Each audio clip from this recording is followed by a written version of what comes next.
देख रहे हैं सुदर्शन न्यूज। नमस्कार, आप देख रहे हैं सुदर्शन न्यूज उत्तर प्रदेश। आपके साथ मैं अभिषेक पांडे। बुलेटिन की शुरुआत करेंगे इस वक्त के तमाम अहम जानकारियों के साथ। आपको बता दें कि उत्तर प्रदेश के विधानसभा चुनाव के दौरान बीजेपी सरकार ने नीति और कार्यों पर विपक्ष के कटाक्ष का भी दौर लगातार चालू है और इसी कड़ी में सुदर्शन न्यूज के जमीनी सर्वेक्षण में उन्नाव की मोहान विधानसभा में बीजेपी, बसपा, सपा और कांग्रेस के नेताओं के रुझान क्या कहते हैं, आइए आपको दिखाते हैं।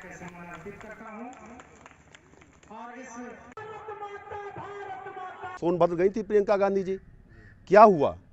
कुछ नहीं, सब ढाक के 3-5 चल रहा है। महिलाएं असुरक्षित हैं, बेरोजगारी चरम सीमा पर है। ये सरकार पूरी तरह से फेल है, चाहे महिलाओं के विषय में रही हो, चाहे व्यापारियों के विषय में रही हो, चाहे नौजवानों के रोजगार के विषय में रही हो। इन्होंने 2 करोड़ नौजवानों को रोजगार देने का इस सरकार ने वादा किया था। आप बता दीजिए, ये जितने लगे हुए किस आपके ब्लॉक में कितने लोगों को नौजवानों को रोजगार मिला है? मैं लड़की हूँ, मैं लड़ सकती हूँ क्या उत्तर प्रदेश में? मैं पूछता हूँ, क्या वो लड़की राजस्थान में जाके बदल जाती है? क्या वो लड़की का सम्मान पंजाब में जाके बदल जाता है? मैं पूछता हूँ, लड़की हूँ, लड़ सकती हूँ, पूरे हिंदुस्तान का नारा होना चाहिए ना। लेकिन ये देखा जा रहा है खास तौर से कि उनकी नीयत में कितनी खोट है कि उत्तर प्रदेश में जब चुनाव है तो लड़की हूँ, लड़ सकती हूँ कह रहे हैं, और महिला, आप जानते हैं एनसीआरबी की रिपोर्ट में महिलाओं पर सबसे ज़्यादा उत्पीड़न किसी स्टेट का है तो वो है राजस्थान। वहाँ पर उनकी सरकार है। मैं पूछता हूँ, उन्होंने 40% रिजर्वेशन की बात की, तो अपना जहाँ पर सरकार बहुमत की है वहाँ पर क्यों नहीं आरक्षण 40% दे रहे हैं? भारतीय जनता पार्टी की सरकार, चाहे वो केंद्र के मोदी जी की सरकार हो या उत्तर प्रदेश की योगी जी की सरकार हो, हमारी जितनी भी जन कल्याणकारी योजनाएं हैं वो सब महिलाओं को समर्पित हैं। इनके नेता, हमारे यहीं नेता नहीं रुकते हैं और महिलाओं को, और भी महिलाओं को जो शादी की उम्र थी वो 18 वर्ष हुआ करती थी, और महिलाएं और आगे अपनी पढ़ाई लिखाई करके और आगे क्षेत्र में बढ़ें, इसलिए उनकी शादी की उम्र भी 21 साल बढ़ाई गई। उस पर भी लोगों ने कटाक्ष किया, और उन लोगों ने कटाक्ष किया जो महिलाओं को सिर्फ बच्चा पैदा करने की मशीन बनाए हुए हैं।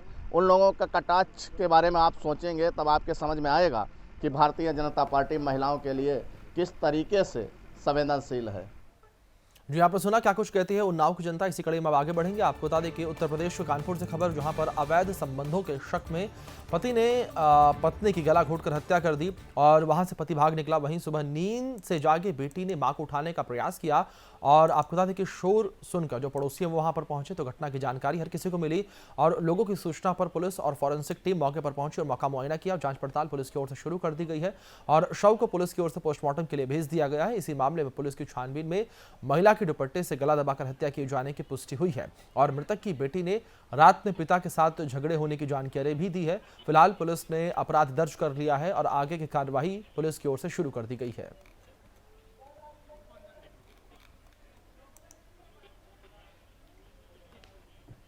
खबर ललितपुर से है, जहां पर ओमिक्रॉन कोरोना वायरस से लोगों को सचेत करने और उन्हें सुरक्षित रखने को लेकर जिला प्रशासन अलर्ट मोड पर दिख रहा है और लोगों को मास्क के साथ ही कोरोना वैक्सीन लगवाने के लिए जागरण अभियान चलाया जा रहा है। इस मामले में एसडीएम संतोष कुमार ने सड़कों का भ्रमण किया और लोगों को मास्क लगाने का आह्वान किया।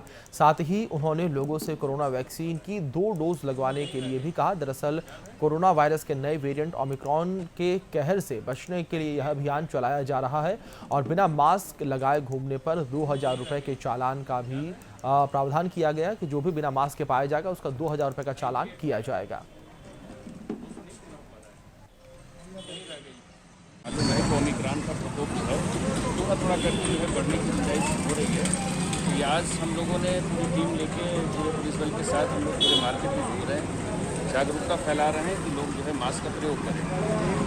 आज यद्यपि इनमें किसी का चालान नहीं किया जा रहा है, लेकिन इनकी चेतावनी दी जा रही है कि अगर आज के वक्त फिर ये बिना मास्क के उठाया जाएगा तो नियमानुसार कार्रवाई करते हैं तो उसको जो है चालान किया जाएगा।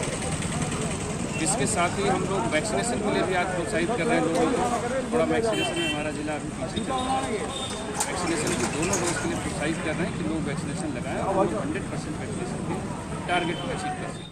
झांसी में कांग्रेस की रन फॉर मणिकर्णिका मैराथन में जमकर विरोध प्रदर्शन हुआ और मैराथन में भाग लेने वाली सैकड़ों प्रतिभागी छात्राओं ने मंच के सामने आकर चिटिंग हुई के नारे लगाए। जब सुनवाई नहीं हुई तो करीब 1 घंटे बाद छात्राओं ने योगी मोदी के नारे लगाने शुरू कर दिए। दरअसल कांग्रेस लड़की हूं लड़ सकती हूं थीम पर करीब 5 किलोमीटर की रन फॉर मणिकर्णिका मैराथन करा रही थी और अव्यवस्थाओं का आलम यह रहा कि बिना हरी झंडे दिखाए ही छात्राएं दौड़ने लगी। इसके बाद विरोध शुरू होने लगा और सभी आयोजक वॉलंटियर व्यवस्था देखकर भाग खड़े हुए। फिलहाल खिलाड़ी पुरस्कार वितरण का इंतजार करते रहे। चलिए आगे बढ़ेंगे। इसी कड़ी में आपको बता दें कि खबर चंदौली से, जहां पर आपको बता दें कि सरकार ग्रामीण स्तर पर स्वास्थ्य व्यवस्था बनाए रखने के लिए हर संभव मदद करने को तैयार है, तो वहीं स्वास्थ्य केंद्र अपनी बदहाली और तैनात चिकित्सकों की मनमानी से त्रस्त है। इस मामले में सुदर्शन न्यूज की टीम ने जब डीएम से बात करनी चाहिए तो डीएम ने तत्काल एक्शन लेते हुए तहसीलदार को जांच का जिम्मा सौंप दिया था, लेकिन कोई ठोस कार्रवाई अभी तक अमल में नहीं लाई गई है। और मामले की शिकायत पर एक बार फिर मौके पर पहुंची सुदर्शन न्यूज की टीम को स्वास्थ्य केंद्र की बदहाल व्यवस्थाएं दिखी, बदहाल तस्वीरें दिखी। इस स्वास्थ्य केंद्र पर कोविड टीकाकरण भी नहीं हो रहा है।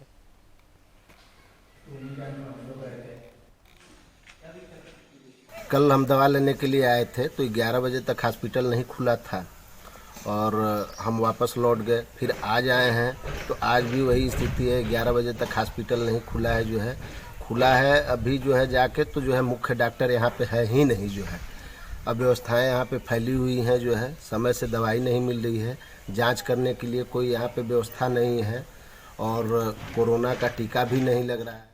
फिलहाल सुदर्शन उत्तर प्रदेश में इतना ही। तमाम बड़ी अपडेट्स के लिए आप बने रहिए सुदर्शन न्यूज के साथ। जय हिंद।